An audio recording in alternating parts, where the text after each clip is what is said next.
Pagkagising sa umaga, pagtapak niya, napakasakit. Bakit? Kasi nakahiga siya, tutulog siya, nahihilom. Then, paggising sa umaga, pagtapak niya, ay! So may mga iba, operasyon, kaya tanggal yung kalyo. Kaya problema, tandaan mo, kalyo yun. Pag tinanggal mo, ano mangyari? Babalik. Tapos yung stretching, ganoon lang. Di ba, nakatayo ka. Kung ito yung masakit, yung paa mo, masakit mo sa likod, then bababa mo lang yung tuhod mo. Good day and welcome po sa medico.ph. Ngayon pag-uusapan natin ang isa sa mga pinaka-common complaints ng mga kababayan natin na sakit ng katawan, which is yung sakit sa talampakan, lalo na yung dun sa may heel part natin. So, Doc, usually pag meron pong lumapit sa inyo na nagrereklamo laging masakit yung heel ng paa niya, ano po typically ang mga conditions na nakikita natin? Okay. Usually, sinasabi ko, pag sa talambakan, plantar fasciitis ang tawag doon. Or spur. Or may mga iba arthritis. Anong pinaka-common sa mga ito, Doc? Yung plantar fasciitis. Plantar fasciitis. So, medyo fancy yung term, maaring bago sa pandinig ng ilan sa inyo. Ako, personally, hindi ko alam talaga kung ano to. Naririnig ko lang siya sa NBA. Pag may player na hindi maglalaro, sasabihin ng mga iba, plantar fasciitis. So, Doc, ano po ba yung mga symptoms nito? And if you can describe, anong nangyayari talaga sa paan natin? Bakit laging masakit yung talampakan? Okay. Mas maganda explain ko muna kung ano yung plantar fascia para Okay. malinaw. Di ba, siyempre, meron tong arch. Para ma-maintain yung arch, kailangan merong fascia, yung litid na dumidikit dito sa harapan saka dito sa likod. Okay? So, para pag naglalakad tayo, matibay yan. Ngayon, dahil sa injury, sabihin ko na yung mga cause, dahil medyo chubby-chubby. So, ang nangyayari, gumaganon. So, nahihila, na-injure, nasasaktan. E di yung sakit nito. Oh. Then, yung NBA player nga, di ba, nagbabasketball, tumatalon, pagbagsak, nahahatak ulit yan, ang sakit nun. Tapos, ay mga nagtatrabaho sa militar, yung nagmumarcha sa boots, ang sakit nun. Yun ang mga klase. Then, ang simptomas niyan is pagkagising sa umaga, pagtapak niya, napakasakit. Bakit? Kasi nakahiga siya, naghihilom siya, natutulog siya, nahihilom. Then, paggising sa umaga, pagtapak niya, aray! Tinutusok yun, sakit ton, parang binabarena. Yun ang So, simptomas. ang nangyayari nahirapan pong maglakad yung mga kababayan natin na nagsasuffer dito. Yes, coach. So, Doc, na-mention niyo pinakamasakit siya pagising sa umaga. Itong plantar fasciitis ba nagsusubside ito o nababawasan habang tumatagal yung araw o pare-pareho lang ho? Okay. Tama po kayo. Kasi nga, pag umaga, di ba, paggabi, matutulog ka, nahihilom siya. So, pagtapak mo, parang sinugatan mo ulit siya. Kaya ang sobrang sakit. Tapos pag naglakad na, nawawala na yung sakit. Kaya nga niloloko ko mga pasyente ko eh. Pag nagtatanong sa akin, Dok, ang sakit ng paa ko. Sasabihin ko, alam mo, pagising sa umaga, hindi masakit yun. Nagtataka sila. Pagising sa umaga, talagang sobrang sakit naman yan eh. Bakit hindi masakit? Paulit-ulit kami hanggang sa huli. Sasabihin ko, pagising sa umaga, di ba, bubuksan mo mata mo. O hindi masakit ba o hindi? O hindi masakit yun. Pagtapak mo, tsaka masakit. Tsaka kami nagtatawanan. Kasi minsan nga, kamutik na magalit sa akin. Dok, mas magaling ka pa sa akin. Ako yung pasyente. Pagising sa umaga, masakit talaga eh. Okay, pero sabi ko, pagising sa umaga, pagbukas ng mata, hindi masakit. Pagtapak, tsaka masakit. Yo. Baka maasar nga yung pasyente niyo sa inyo, Doc. Anyway, ito pong plantar fasciitis, so alam na natin linked sa obesity or sa nature ng trabaho or sa activities natin kung saan medyo mataas yung impact sa paa natin. Ano po ba yung dapat nating hanapin na doktor in case na medyo bothersome na or nakakalimit na ng aktibidades natin sa araw-araw yung pananakit na 'to? Usually sa rehab medicine katulad namin and or orthopedic doctors. Kasi sa mga general practitioner, minsan-minsan hindi nila alam. Minsan-minsan akala nila arthritis. So, binibigyan kahit anong gamot. So, yon sa rehab med or sa orthopedic doctor. And 'pag nagpatingin po sa inyo, ano typically yung may expect nila from, I guess, the first consultation hanggang sa treatment natin? Okay, yun madali lang. Pag nakaupo siya, 'di ba, hihilom din yun.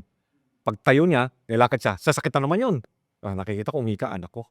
Tapos pag upo, saan masakit? Sa talampakan. Alam ko na. So, kukuha ko isang papel. Lalagay ko yung papel dito. Pipindutin ko lang. Oh, Aray, iiyak siya, sisigaw siya. So, sasabihin ko, "Ayan na, 'yan ang sakit mo, plantar fasciitis, ito yung gamot." Tapos ang gamot is anti-inflammatory, pero bibigyan siya mga 5 araw lang para makapagbigil ako ng gamot. Eh, alam naman natin kung mga anti-inflammatory nakakasira sa kidneys. So, after anti-inflammatory, nagbibigay tayo ng, therapy para maglagay ng warm, ta's tuturuan namin kung paano mag-stretches. Minsan-minsan nagpapabili ako ng, yung foot na insert, yung malambot.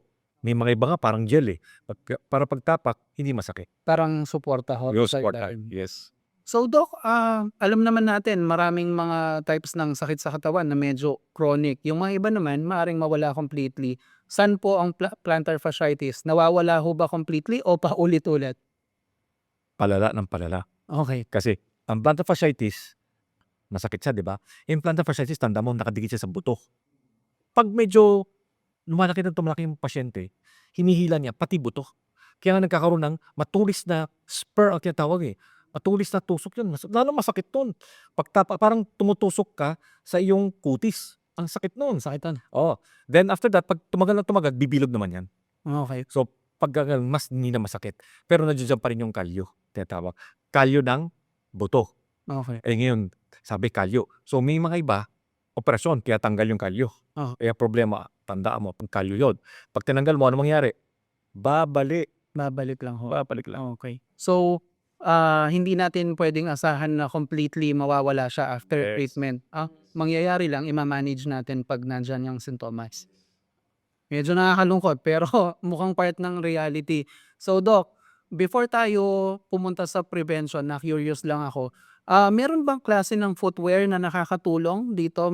Na-mention niyo may gel inserts minsan, eh, pero napansin ko kasi dahil ako medyo mahilig ako sa footwear, sa sapatos, may mga ibang sapatos na parang may suporta sa arch ng Yun, paa. exact. Nakakatulong ko ba 'yun? Yun, nakakatulong.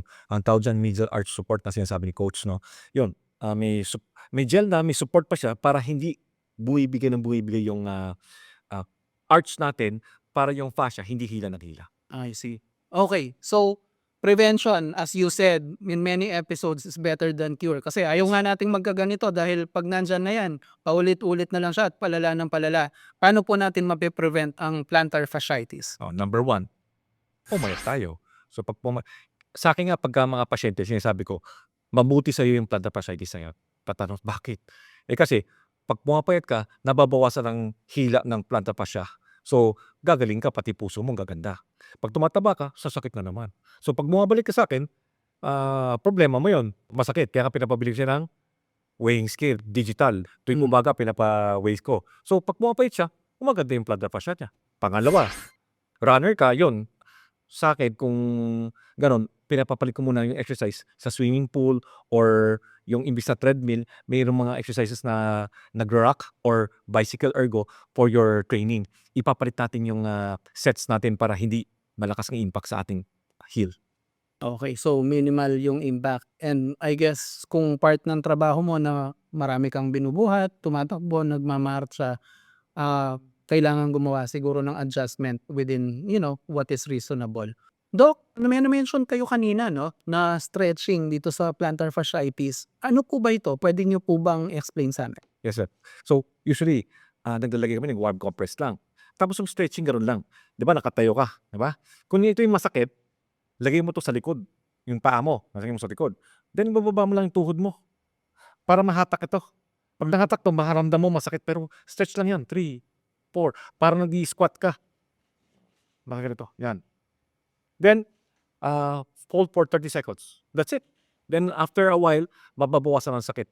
So ang goal po ba nito ma-stretch yung litid natin, Doc? Stretch para, masanay. Tapos do'n, meron palang tinatawag na night sprint pala. Yung night sprint, mabibili sa kahit saan 'yan, pati sa online, mura lang 'yon. Nakagano'n 'di ba? Night sprint, meron siyang plastic tapos ididikit mo ng velcro para paggabi, 'pag naghihilom siya, nakaganito. Hindi nakaganito, 'pag nakaganito 'di ba hihilom siya. Eh, di pagtapak mo masakit. 'Pag night sprint, nai-stretch, naka-stretch na kasi siya, eh. So, 'pag natutulog ka naka-stretch, paggising mo sa umaga, pagtapak mo naka-stretch pa rin, mas hindi masakit. Okay. So kumbaga nasanay yung paa na nakagano'n siya. So 'pag tatap sa hindi gano'n kasakit. Yeah. Alright. So, super solid na tip yun. So, sa mga nababad trip na dahil bawat pagbangon nyo, masakit yung paa nyo, yun ang magandang advice para maiwasan yung paghihirap pag umaga. Okay, so napaka-interesting nitong plantar fasciitis pero it looks like something na kung ako, sa ngayon wala pa akong ganyan. Mukhang ayokong magkaroon ng ganyan dahil paulit-ulit siya at makulit siya. So, doon na lang ako sa ina-advise ni Doc na prevention rather than the cure. Kasi nga, pag binigyan ka ng mga anti-inflammatory o pantanggal ng pamamaga, may risk naman yan sa internal organs natin na ayaw rin nating tamaan. Ang lesson dito talaga, wag mo tayong masyadong magpapataba at kung nandun na tayo, hinay-hinay lang. Alright, so thank you so much for watching another episode of Medico.ph. Hopefully, meron kaming na ibahagi na kaalaman sa inyo about dito sa kondisyon ng plantar fasciitis. Kung meron kayong mga tanong, feel free to comment. And kung may kilala kayo na maaring nagsasuffer dito sa pananakit ng talampakan, lalo na kung mukhang plantar fasciitis, i-share nyo naman sa kanila yung video nyo. So, super libre lang at magadaling gawin yan and makakatulong kayo. So again, this is Glenn, Managing Director of Medico.ph, signing off for now, along with my partner over here, Dr. Anthony So, who is our Medical Director. So stay safe, stay healthy, and until next time. Bye-bye!